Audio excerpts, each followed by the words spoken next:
If you have ever wanted to learn Python but didn't know where to start, you have landed in the perfect place. In just 10 minutes, you will learn the basic of Python and be ready to start coding your own programs. And trust me, by the end, you will be amazed at how much you can do. So grab your coffee, hit that subscribe button so you don't miss more fast, beginner friendly coding lessons.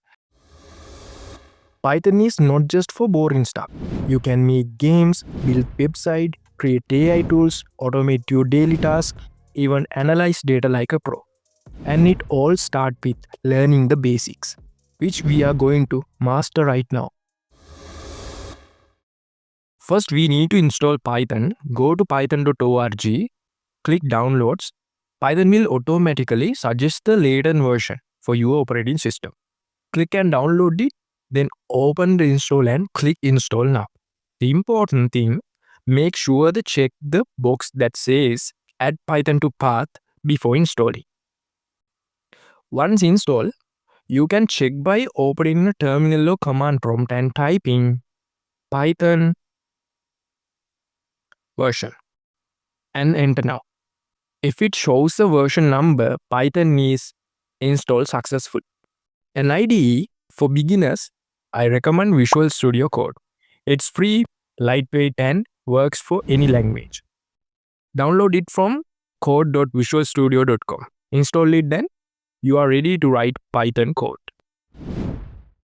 Now let's create our first Python file. Open VS Code, file, new file, save it as hello.py. Now type this print inside brackets hello world. Print is a Python function that shows text on the screen. To run it, you can see the output.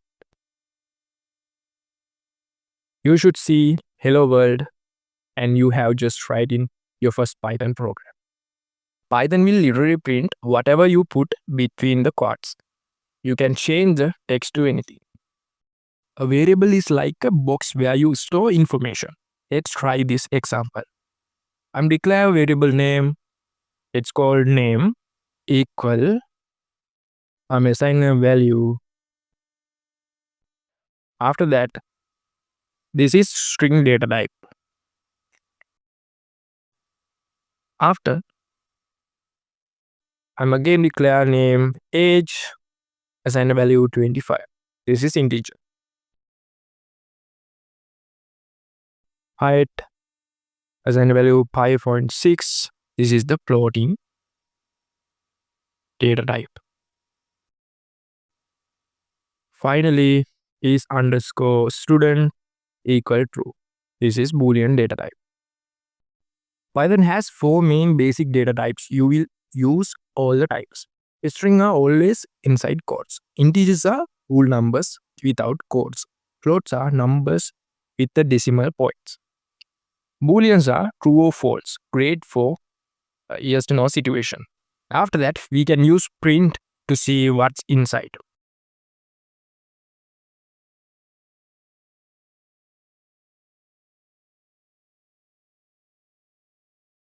Python figures out the type of data automatically. You don't have to say if it is number or text. If statements let you program make decisions. Here is an example. Age equal 18. If age greater than or equal 18, print you are an adult.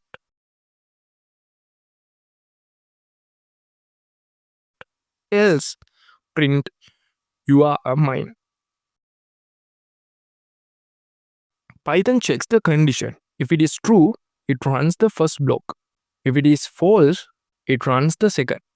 Notice the indentation. 4 spaces at the start of the line.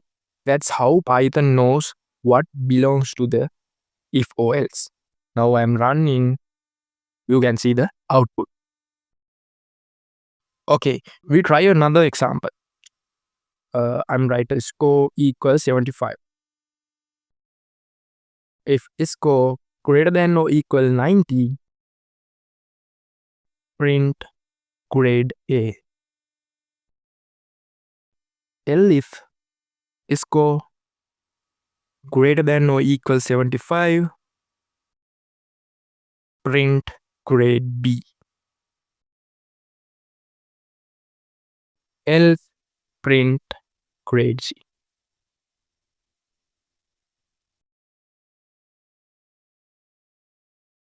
You can see the output. Loops let you repeat things automatically. A for loops is perfect when you know how many times you want to repeat. Let's try an example. For I in range inside bracket 5, print number I.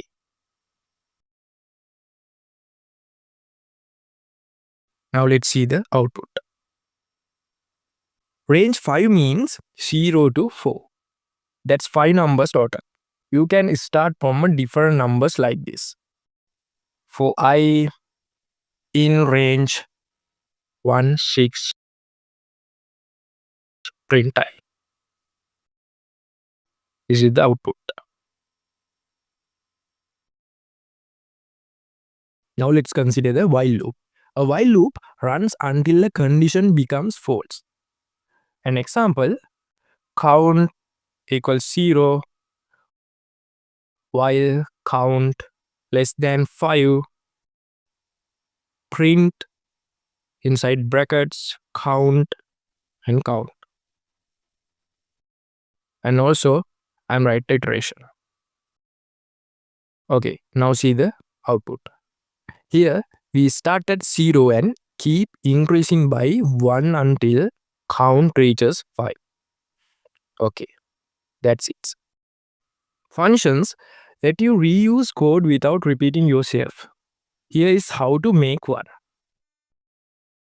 Def create inside brackets name, print hello name.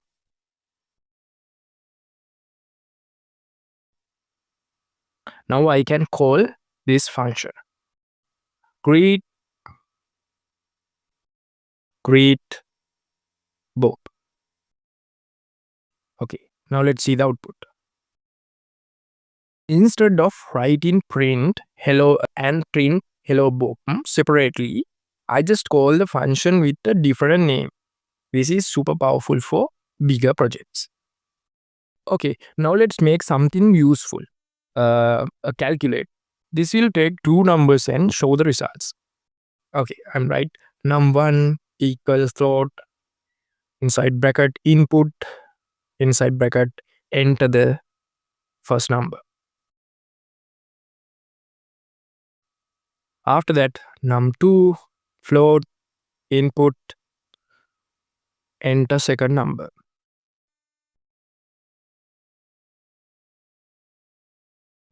Now I print sum num1 plus num2.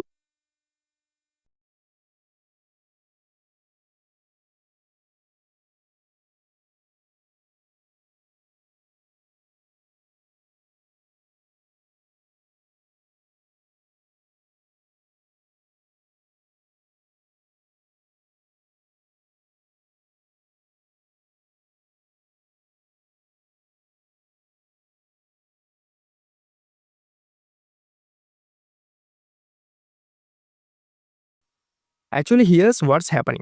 We ask the user for two numbers. Float, make sure they are numbers, not text. We show the result for add, subtract, multiply, divide.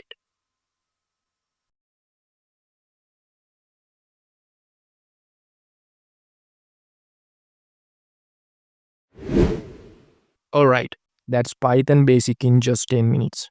We covered today how to install Python, how to use IDE, use variables, make decision with if statements, write loops, create functions, and even build a mini calculator. And don't forget to subscribe for more beginner-friendly coding tutorials, real projects, and tech tips every week. Drop a comment below and let me know what would you like to learn next, like full projects or web development with Python. I'll drop a comment below. Thank you so much for watching, and I will see you in the next video. Keep learning, keep building, and keep coding.